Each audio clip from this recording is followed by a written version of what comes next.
I'm in Salad and I saw Velma. It is directed by Charlie Grandy. I'm doing episode 3 and 4. They came out and I was like, I'm gonna watch them. So you don't have to. So if you haven't seen these episodes, I will spoil it for you. The episode is called Velma Kai. I'm not sure what the reference is there, but this episode starts off with Velma having worse hallucinations because she kissed Daphne. That's all she can think about now. Wow, I got a kiss from Daphne. And it's fine. It totally makes sense that she's a type of person who doesn't get kissed a lot. And so she is hyper-focused on this kiss. That's fine. However, I do have a contention. She has hallucinations in a prison, which is the worst place to get a hallucination, and is just banned from prison. I didn't think you get banned from prison. I don't know if this is a joke or not. I didn't really laugh. I just was very confused because it made me think, wait, if you get arrested and you're banned from prison, where would you go? Like, that doesn't make sense. I just had to think about the real world applications, because what if Velma was a murderer? Did a murder death kill at some point? I mean, would you just send her to county jail and leave her there for 20 years? No, there's not enough space for that, okay? You have to send her to prison. Come on, Scooby-Doo.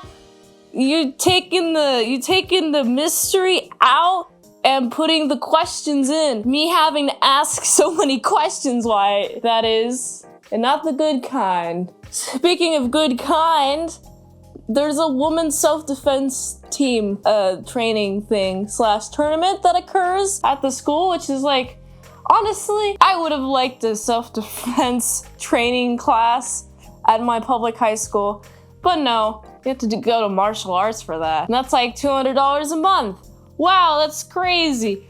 But you know what's interesting? There's a joke set up that's like, oh, we have realized that many men, no ifs, okay, when they attack you, here's some principles to go do it. But of course, Velma, she's like, now they're being taught women's self-defense in public school, and I'm like, man, I would have loved to learn self-defense in public school. That would be so cool. But instead I had to do the pacer fitness test.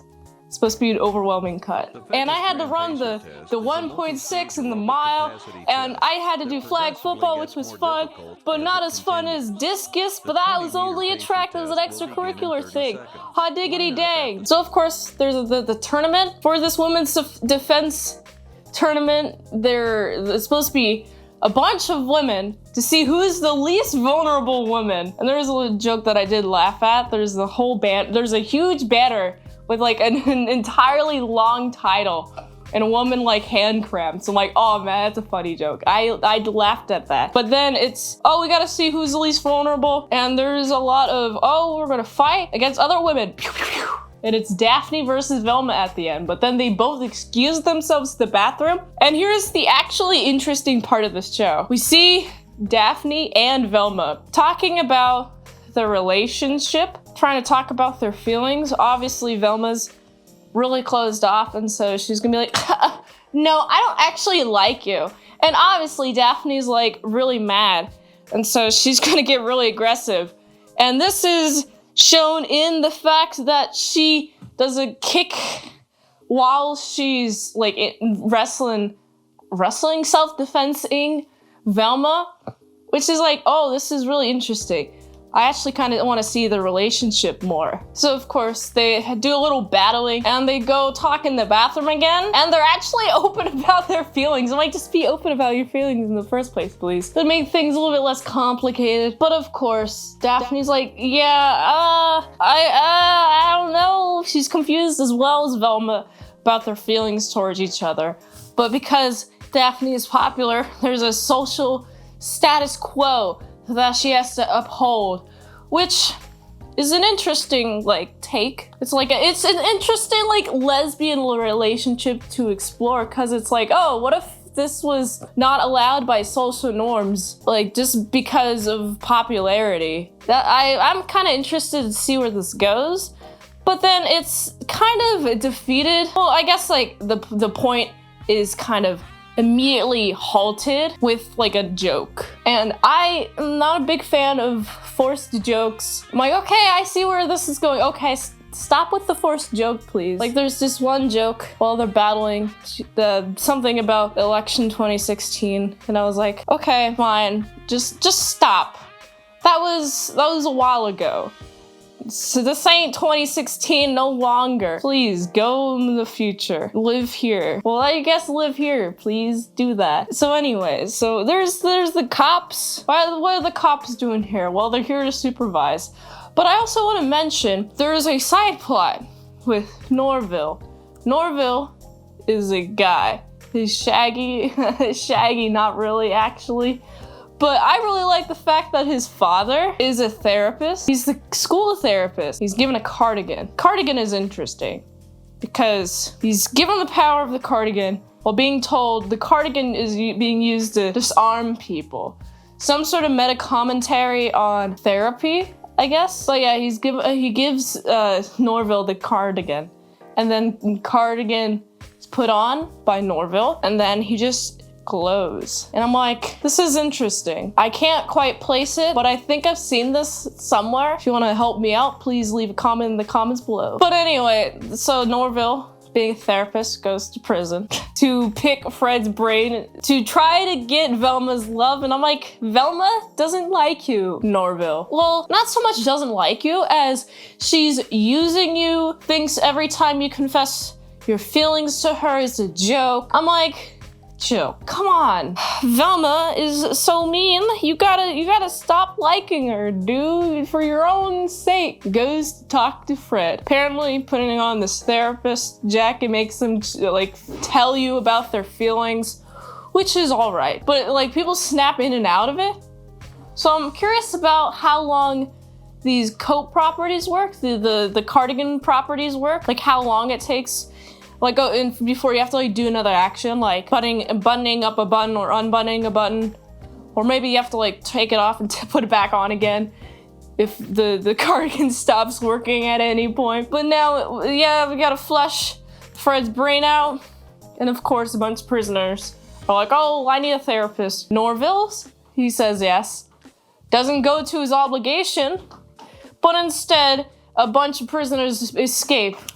And Norville has to deal with the fact that he kind of, I don't know whether to say he overbooked, like overbooked himself, or maybe he was too hung up on hanging out with Velma, just had different priorities. Either way, he's caused a lot of damage to this prison, and I don't know if the prison will be billing Norville for this. Now it is time for Velma and Daphne after Velma being like, oh, I have Daphne's journal, which is interesting because she just kind of holds it up as like, hey, I have it. Here it is. Look, I have it. She's not like reading anything. She's like reading the cover maybe, but everyone around her, the audience is like, hey, this sucks. But then like further along in the episode, when this was mentioned, they're like, yo, you just read Daphne's journal? Like, no, her journal wasn't read. She just pointed it out. Hey, I have this journal, okay? This is why my stomach is rock hard. I have this journal. Look, everyone, I have Daphne's journal. I won. This is how you get personal, right? I have the journal. And then Daphne gets all sad.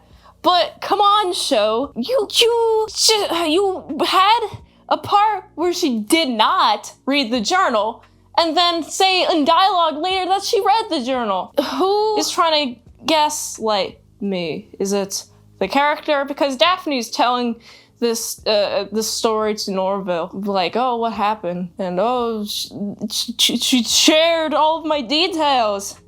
So is Daphne a bad person too now? Trying to like manipulate Norville's retelling, like knowing of the events that occurred? Or is this just not looking back?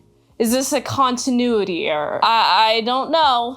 Maybe it could be. I want to think it's a continuity error. I don't want Daphne's character to be tainted. But anyway, now Daphne and Velma are friends, and that's how the episode ends.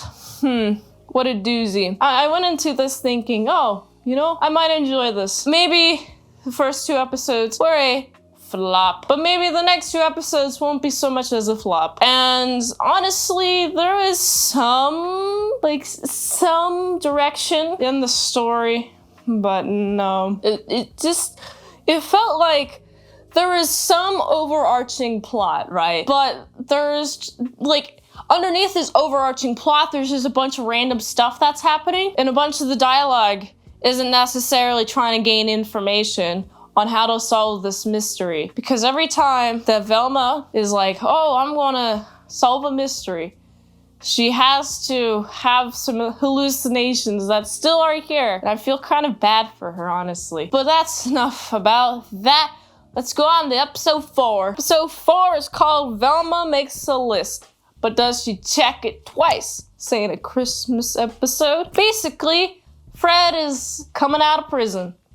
He's not a murderer. He's proven not a murderer. And I'm glad for that. Because every time that Fred is on screen, he's like the funniest guy. Even though I feel like his dialogue is supposed to be somewhat emasculating when he says it. Like he says stuff about his small wiener, his small hot dog is not kerflumping enough. But instead, it's like the delivery of the lines just make me laugh. I feel like Fred, in an attempt to make Fred hateable and emasculated, he instead seems like the funniest dude on the show. And everyone else is just kind of insufferable at Velma, or it's whatever, I guess. Also, there's not really a lot of stoner things that occur in these next 2 episodes, 3 and 4. I didn't really catch that many stoner references. Maybe they were more subtle, but no, they weren't like as blatant as the first 2 episodes. No way. I don't know if that storyline will continue, but we shall see. Now that Fred was not murdering people while he was in prison, there's somebody else doing it. He got released. And now there's a connection for 3 of the murderers. You ready for this? All 3 murderers were attractive women. And the police department's like, okay, we don't have enough money in the budget for us to have police details on every female. So we, middle-aged men, are going to make a list of the 5 hottest high school underage women. Who's the most attractive out of them? Did I mention they're underage and in high school? Yeah, this made me uncomfortable. I was like, wait, this is like downright creepy, okay? I'm not a fan of this. This doesn't seem to serve any purpose of like a joke. I'm supposed to respect these police officers. Or maybe I'm not supposed to be, because they're not really doing much to solve a murder, death, kill, crime mystery happening around town. But it's Velma's turn to make a list of the 5 hottest women. And of course she struggles. I get it. It's hot is subjective. Okay. What's hilarious though, she gives Fred the list. And Fred is like, okay, I chose it, Daphne plus a bunch of other chicks. What was your criteria? It's the can size. And I laughed at that. I was like, oh my god, that's so funny. Oh my goodness. Fred is the best part of this show. 100%. I'm so sad yet again that Scooby-Doo is gone. Let cry. Since there's a list being made and everyone is trying to make themselves really sexy, might I keep reminding you that these are supposed to be minors that are acting sexy. I don't like that. I'm just disgusted by this episode. Of course, 5 chicks were chosen. Now I gotta ugly them up. And you gotta get Uggo lessons from Velma. And here's what these Uggo lessons should actually be. Hate everyone else but yourself. Blame everyone else but yourself. Eat a lot and blame everyone else but yourself. Blame a thing, but not the actions that you're doing. Blame a thing outside yourself, but not the actions that you're not doing actually. Yeah, that's Velma. she is so bad. She's such a bad person. I feel like the show is making me try to hate her.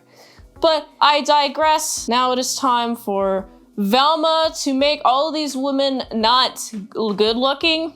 And I guess the women are like, oh, I gotta put makeup on. So are these women supposed to be shallow? But actually they're not shallow, actually. They teach Velma a lesson. Hey, Velma, I actually like how womanhood is. I'm a woman and I like it, okay? And sexiness, good, Velma. You don't get it because you don't own it, okay? Also, what's interesting, speaking of Velma, Velma gets in the car with her warrior dad's Gunnar. That's what Velma calls her, and it's interesting because I've never heard that word used. I had to look it up what it was. Put the word here, definition. But she's given birth because she is pregnant. How else would she give birth? And she's supposed to, you know, be having a baby in the car. Calls 911. Oh no, it's a traffic jam. We gotta let the people clear out. But when there's an ambulance here, people will clear out, Velma. It's not your job, okay? Here's some information, okay? I have a sibling who is a paramedic, and he says, hey, it's our job to go swerve through traffic, okay? I've seen paramedics just be on the side shoulders, like on like middle parts of the splitting between two like divisions of highways and like the freeways and stuff. Paramedics will be clever, and it's a general courtesy rule to get out of the way when there's a paramedic or some other emergency service vehicle coming, Velma. Why do you not know this? What are you trying to do? Oh, look at these high schoolers. They're gonna not clear out of the way. She has like no trust in other people. Man, I just really hate Velma. But of course, she has to have some sort of distraction. So these 5 hottest females at this high school have a sexy dance. And Velma just pushes people.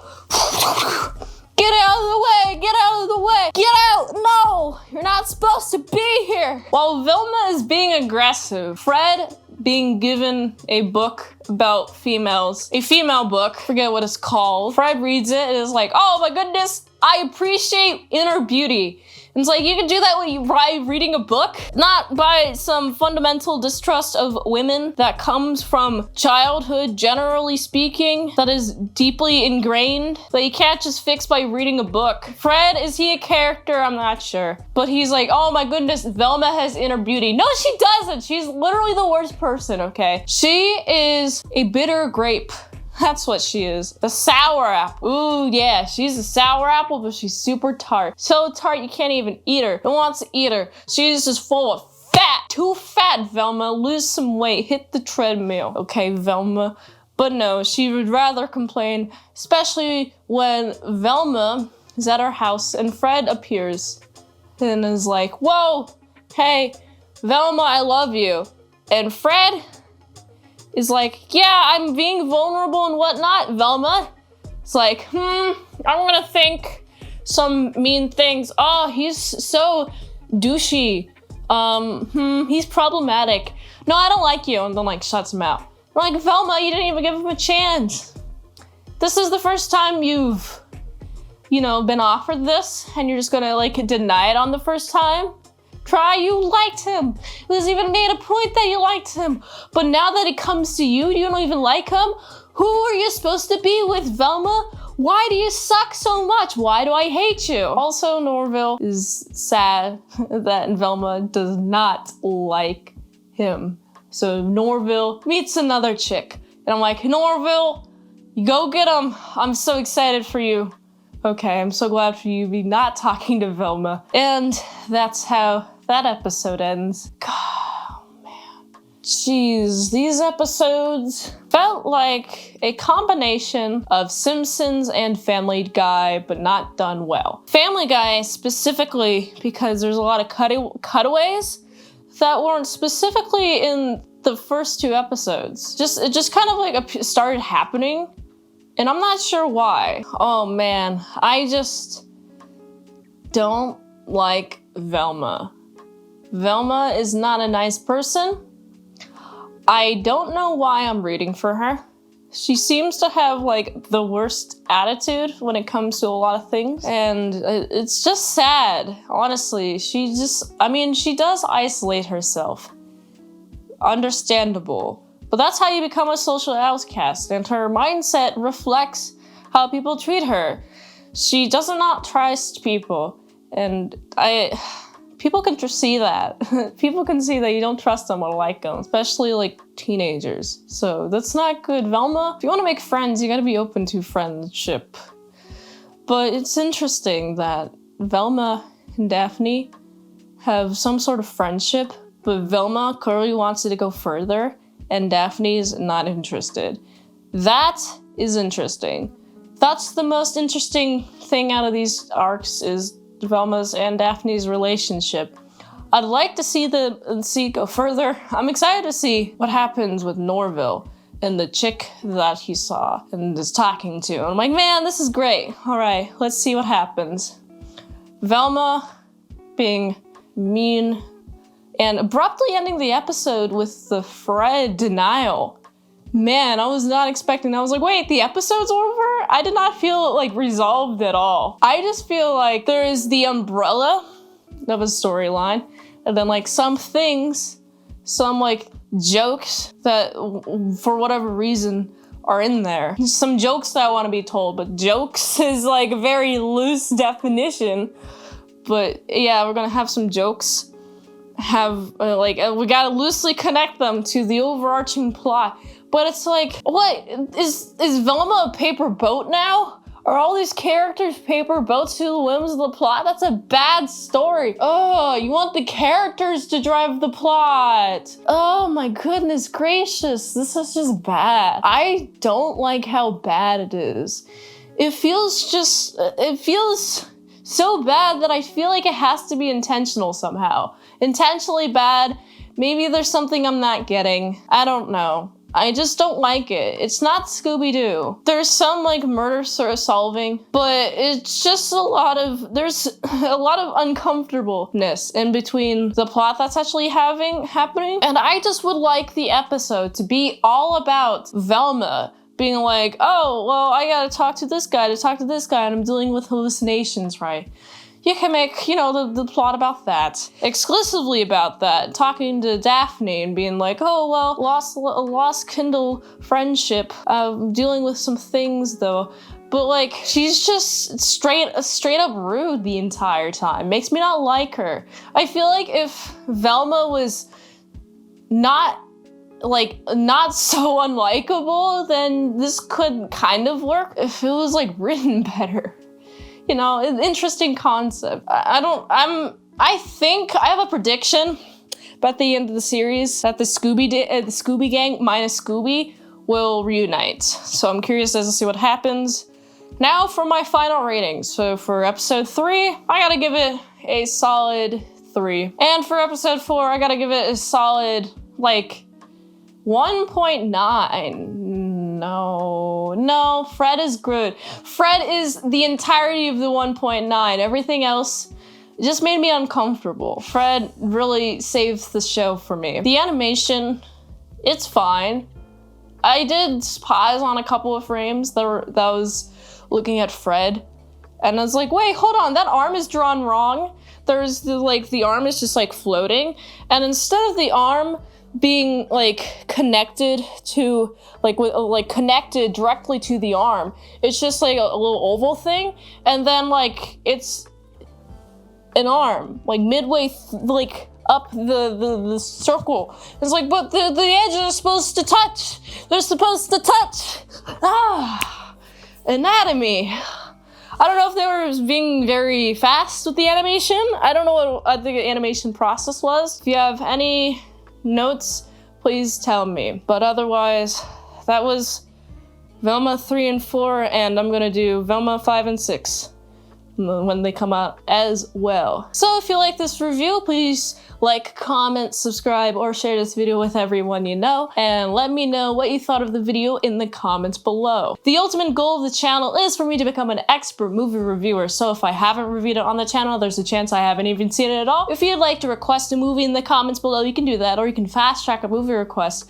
Patreon.com/ASCpresents for $20 a month for one movie review per 1 month. $3 a month for 250 daily vlogs up there, plus when I do my Pokemon how to draw, they will be posted there early first. So go to patreon.com/ASCpresents. And if you'd like to help support the daily grindiness of all these daily movie reviews, you can go to this Linktree. The Fansly is free to follow. That's my main site. It really helps the daily grindiness of all these daily movie reviews. So you can go here. And until next time, I'm Mint Salad.